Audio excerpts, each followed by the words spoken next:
হরে কৃষ্ণ। তো আজ আমরা আলোচনা করব যে অত্যন্ত পাপী মানুষরাও কি ভক্ত হতে পারেন। এই বিষয়ে বলা যায় যে অত্যন্ত পাপী ব্যক্তিরাও ভক্ত হতে পারেন, এতে কোনো অসুবিধা নেই। অতি দুরাচারী ব্যক্তিও দৃঢ় সংকল্প এবং দৃঢ় ইচ্ছা করলেই ভক্তিময় জীবনযাপন করতে পারেন, অর্থাৎ ভক্ত হতে পারেন। এই ব্যাপারে আমরা নবদ্বীপের বিশ্ববিখ্যাত দুরাচারী পাপী জগাই মাধাইয়ের কথা স্মরণ করতে পারি। আজ থেকে প্রায় 500 বছর পূর্বে নবদ্বীপে সেই অত্যন্ত পাপী দুরাচারী জগাই মাধাই বাস করত। সব রকমের পাপই তারা করেছিল। বলা হয় এমন কোনো পাপ কাজ নেই যেটা নাকি তারা করেনি।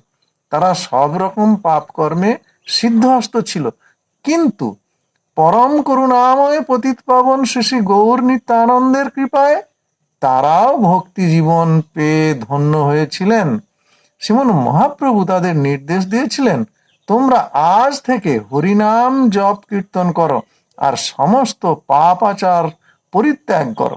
যোগাই মাধাই অন্তর থেকে এই নির্দেশ মেনে নিয়েছিল এবং পরম সুন্দর ভক্তে পরিণত হয়েছিল। এই ইতিহাস আমরা অনেকেই জানি। তাহলে দেখা যাচ্ছে যে অতি পাপাচারী দুরাচারী ব্যক্তিও ভক্ত হতে পারেন।